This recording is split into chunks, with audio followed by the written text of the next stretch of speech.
that we've gone, and a lot of people have come to us and said, hey man, you guys should write a book. And the truth is, Joel and I were homeschooled, so we don't read or write very well, all right? And shout out to the homeschoolers, we got you.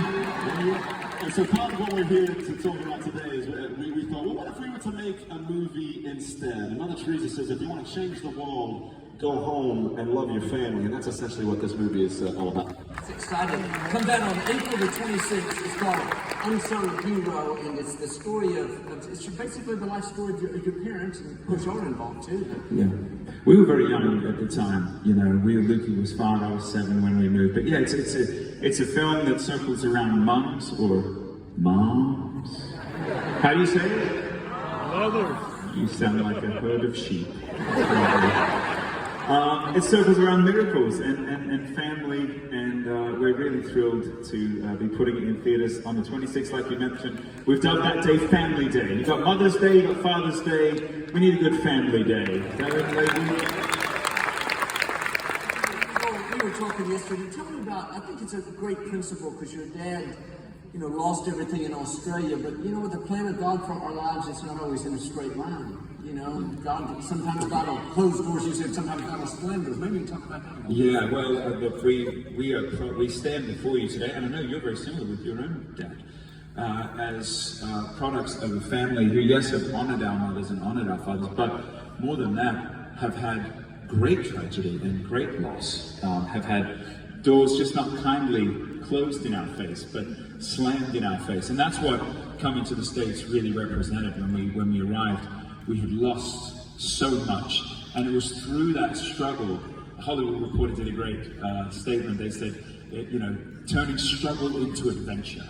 And I love that. What if that was the Christian life, turning struggle into adventure? And that's what it was when we moved. Our mum and dad banded together, our family banded together, we raked leaves, we mowed lawns, we cleaned houses. Our sister Rebecca St. James started traveling. Dad needed cheap labor. He saw that he had 5 sons. We became the road crew, broke a lot of child labor laws, and here we are. Yeah. Luke, you were telling me something yesterday about when y'all started. You were behind the scenes working with your sister Rebecca St. James, who we all know. But you guys were the road crew. But you called him, started writing some music. It didn't take off all at once. Maybe somebody's seen some, Yeah, you mentioned my height. I originally did want to go play basketball in college, all right? And my very first game, my junior year of high school, I was playing great. And I was like, man, this is going to be so great. I think things are going to go well. And I tore my ACL in my left knee. And at that time, I didn't really know what I was going to do. I actually went to my mom and said, Mom, everybody else in the family's kind of got their thing. And here I am. I think the thing that I was meant to do was taken from me. And she said, look, I think by the time you graduate high school, there's going to be one thing left for you to do. And so, ironically enough, I graduate high school, and Joel comes to me and says, hey man, what do you think about writing some songs and singing on some demos and seeing where things take us? And for about 4 or 5, 6 years, everybody was just like, no, don't like these guys, no. And sure enough, one of the crazy stories of just one person heard a song and said, hey, we want to be a part of what you guys are doing. And obviously we went on kind of once again, an adventure to get to where we are here today to do with you. Isn't that amazing? Just one good breath. You can have a bunch of names, all you need is the right yes. And God has the right people already lined up for you. 5 Grammys later, you just did the rodeo. I've been going since I was 10 years old. 60,000 people out there hearing for King and Country at the rodeo. Isn't that awesome? The girls guys open us up.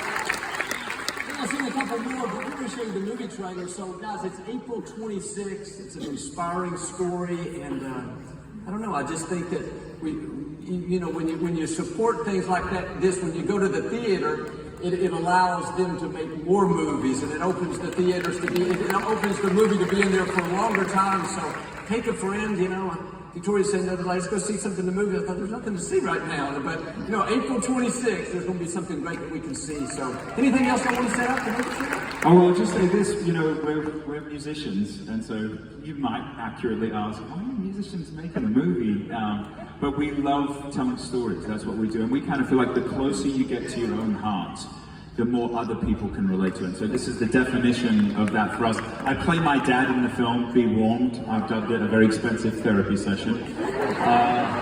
And we'll also say this, in music you have years to promote an album. We put singles on the radio and so on. With feature-length films, you have about 72 hours in theaters, and Lionsgate has been kind enough to put it in thousands of theaters around the United States. And so, if you're going to see it, we just encourage you to come out on that first weekend for sure. It's going to be awesome. Well, let's take a look at the trailer.